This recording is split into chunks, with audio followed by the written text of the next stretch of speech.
I found my childhood diary hidden by my parents, filled with secrets about my life I never knew, and it left me shocked, sad, and wondering if I ever really knew my own family. My parents died in a car accident 6 months ago. I've been cleaning out their house, going through decades of accumulated life when I found it tucked behind a loose board in my childhood bedroom closet, a diary. My diary apparently. Except I never kept a diary. The first entry is September 15, 2003.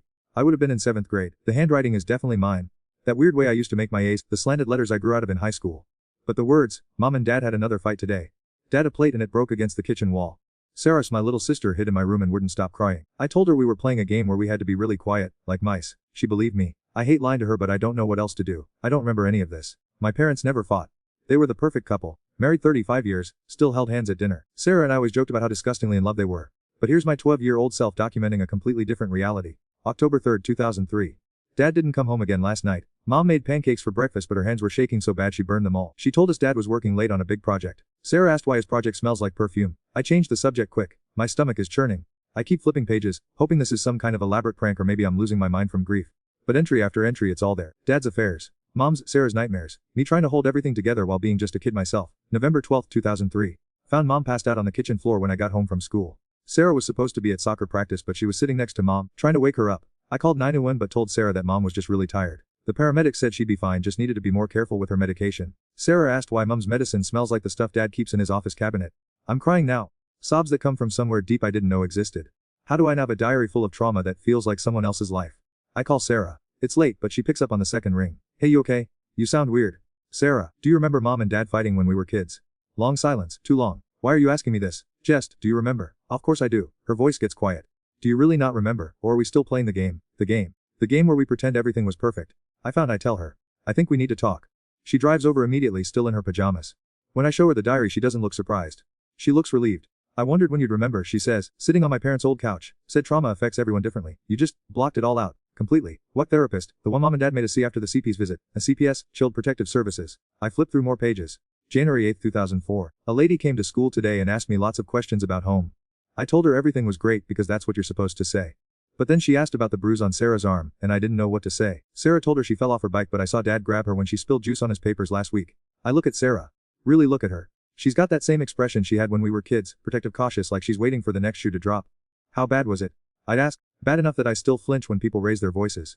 Bad enough that I've been in therapy for 15 years. Bad enough that I was shocked when you gave that speech at their funeral about what amazing parents they were. The speech. Oh God, the speech. I stood up in front of 200 people and talked about their perfect marriage, their unconditional love, how they taught us that family comes first. Everyone cried. Sarah sat in the front row with tears streaming down her face, and I thought she was just really grieving. She was crying because I was rewriting history again. Why didn't you say anything? Because you seemed happy, she whispers. For the first time in years you seemed genuinely happy. You got married, had kids, built this beautiful life. Your memories of them were good, even if they weren't real. I didn't want to take that away from you. I flipped to the last entry in the diary, June 30, 2004. Dad said if I keep writing about family business, he'll make sure no one believes me anyway. He said some people are just born liars and troublemakers. Mom nodded and said maybe it's better if I focus on more positive things. They're taking my diary away tomorrow. Sarah doesn't know. I'm gonna hide this one where they'll never find it. Maybe someday I'll be old enough to remember the truth, even when everyone else wants to forget. I close the diary and look at my sister. Really look at her. The way she always sits on the edge of chairs ready to leave. How she never talks about her childhood. Why she moved across the country for college and only came back for holidays. They made us lie, I say. They made us survive, she corrects. But yeah, lying was part of it. We sit in silence for a while. Outside it's starting to get light. I think about my own kids 7 and 9. I think about the stories I've told them about their grandparents. I think about the family photos hanging in my hallway, all of us smiling. Sarah, I say finally. How much of my life is a lie? She looks at me with eyes that have carried secrets for 20 years. I think that's what you're gonna have to figure out. It's been 3 weeks since I found the diary. 3 weeks of Sarah helping me piece together a childhood I somehow erased from my own memory. 3 weeks of my world cracking apart, one recovered memory at a time. The worst part isn't remembering the bad stuff. The worst part is realizing how much of who I am was built on a foundation of selective amnesia and family mythology. My wife Emma knows something's wrong. I've been distant, distracted. Last night she found me sitting in our closet at 2 a.m., going through old photo albums with a magnifying glass. What are you looking for? She asked. Proof. I said, then couldn't explain proof of what. In the photos I can see it now. The forced smiles. How my mom's always positioned to hide her left side, where the bruises usually were. According to the diary. How Sarah's gripping my hand in almost every single picture, like she's anchoring herself to something solid. I made an appointment with Dr. Martinez, the therapist Sarah's been seeing. She agreed to see me on short notice after Sarah called her. Dissociative amnesia. Martinez explains during our first session. It's more common than people think, especially in children who experience ongoing trauma. Your mind protected you by essentially filing those memories somewhere you couldn't access them. But I remember other things from that time period. School, friends, birthday parties. The brain is selective. It keeps the memories that felt safe and files away the ones that didn't. I tell her about the diary, about the CPS visit I have no memory of, about learning that my parents weren't the people I thought they were. How do I know what's real anymore? I ask. That's the work we're going to do together, she says. But I want you to prepare yourself. As these memories surface, you might find that other aspects of your life have been affected too. The coping mechanisms you developed as a child, they don't just disappear when you grow up. She's right. Over the next few sessions, things start clicking into place in ways I wish they wouldn't. Why I'm so good at reading people's moods and adjusting my behavior accordingly. Why I can't handle conflict and always find ways to smooth things over, even when I'm in the right.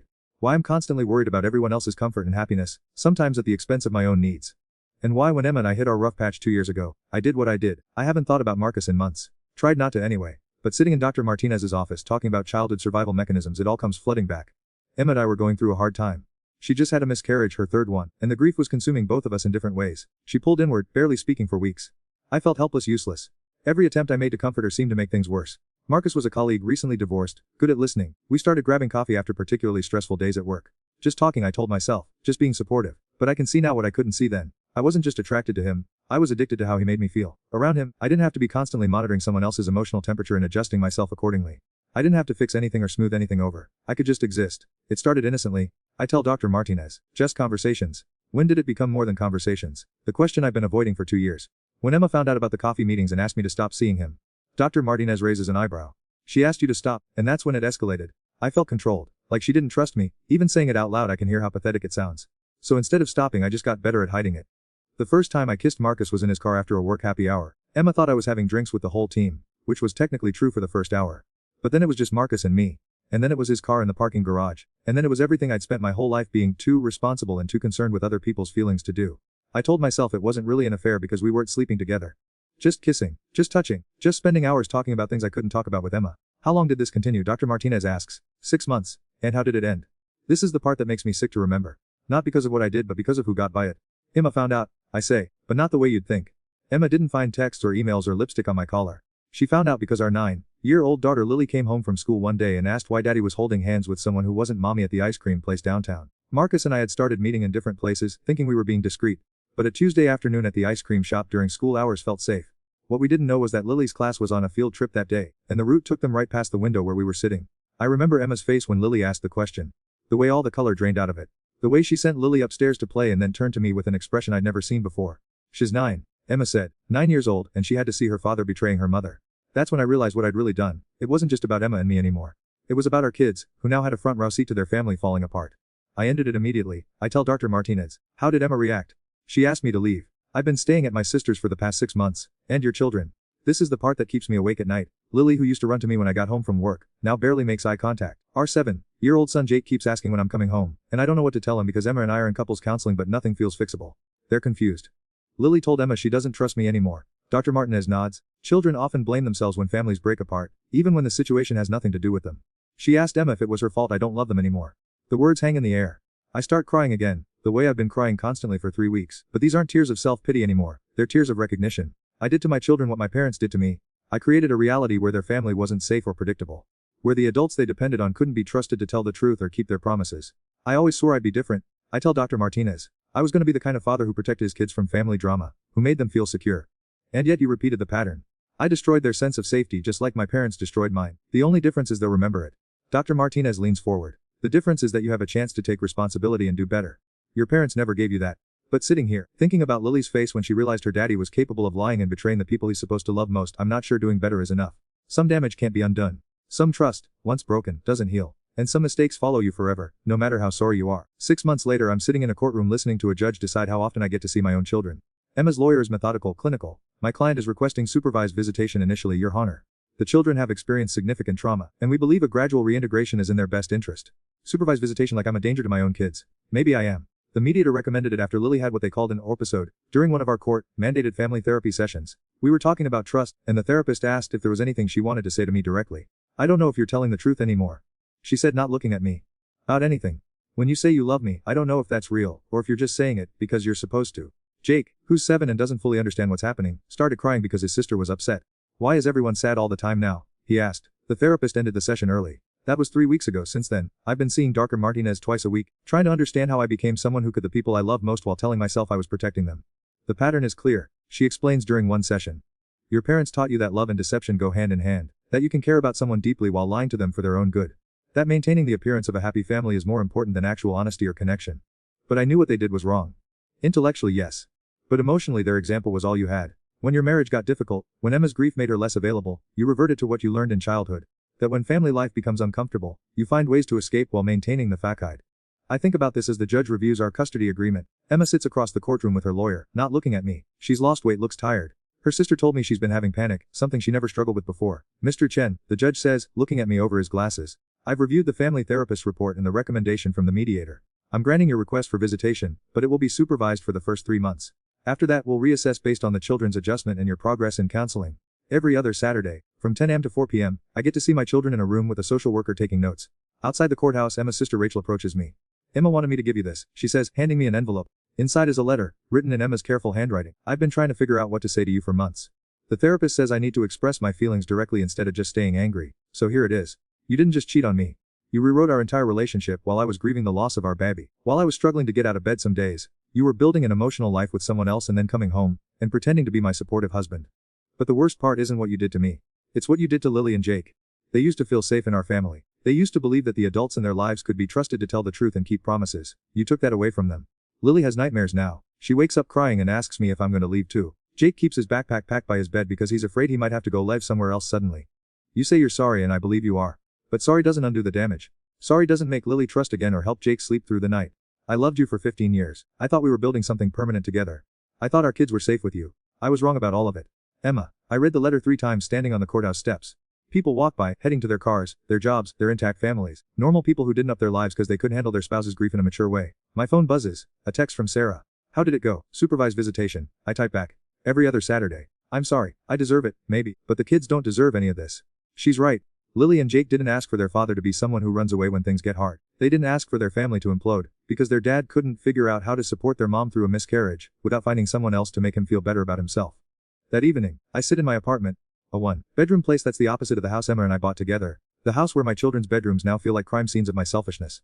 And I call Marcus. We haven't spoken since Emma found out. He moved to another department at work immediately, probably to avoid the gossip and the awkwardness. I didn't expect to hear from you, he says when he picks up.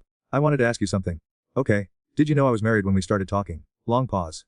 Of course I knew. You wore a wedding ring. You talked about Emma and the kids constantly. Did you care? Another pause, longer this time. Honestly. No, I was going through a divorce, I was lonely, and you seemed lonely too.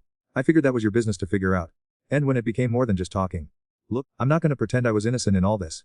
But you made the choice to keep seeing me after Emma asked you not to. You made the choice to lie to her. You made the choice to meet me at that ice cream place where your kid could see us. He's right. I want him to be the villain in this story, the predator who manipulated a vulnerable married man. But he's not. He was just a divorced guy who was clear about what he wanted and available for what I was offering. I was the one with a family to protect. I was the one with children who needed their father to be trustworthy. I was the one who chose to risk everything for 6 months of feeling like someone else. Why are you calling me? He asks. I guess I wanted to understand why I did it. You did it because you wanted to, he says simply. Everything else is just the story you tell yourself to feel less guilty. After we hang up, I sit in my empty apartment and think about that. The story I tell myself. The way I've framed the whole thing as a result of childhood trauma, or Emma's depression after the miscarriage, or feeling controlled when she asked me to stop seeing Marcus. All of that might be true. But it's also true that I wanted to feel desired and interesting and free from responsibility. It's true that I enjoyed the excitement of sneaking around. It's true that for 6 months, I prioritized my own feelings over my family's well-being. I think about my parents, and how they taught me that you can love people while lying to them. How they convinced themselves that hiding dad's affairs and mom's drinking was protecting Sarah and me, when really it was just protecting themselves from having to face the consequences of their choices. I'm not different from them. I told myself I was having an emotional affair for complicated psychological reasons, when really I was just being selfish and hoping I wouldn't get caught. The difference is that I got caught. And now my children are paying the price for my selfishness, just like Sarah and I paid the price for our parents' secrets. Last Saturday was my first supervised visit. Lily barely spoke to me, spent most of the time drawing pictures of houses with only 3 people in them. Her, Jake, and Emma. Jake was more willing to interact, but he kept asking when I was coming home, and I had to keep saying I didn't know. The social worker made notes about the children's continued difficulty with trust and attachment. She recommended that I continue individual therapy, and consider a support group for parents who have damaged their relationships with their children through infidelity. A support group. But for people who destroyed their families because they couldn't handle being adults when life got difficult. Tonight I called Sarah and asked her what it was like, growing up not being able to trust our parents. Exhausting, she said immediately. Every conversation felt like a performance, every family gathering felt fake. I spent so much energy trying to figure out what was real and what was just what they wanted me to believe. Do you think you'll ever really trust anyone? I'm working on it. But it's hard. When the first people who are supposed to love you unconditionally teach you that love comes with lies and secrets, it messes up your whole understanding of relationships. I did that to Lily and Jake. Yeah, she said quietly. You did. No comfort, no reassurance. No, but you're working on it now. Or, least you recognize the problem.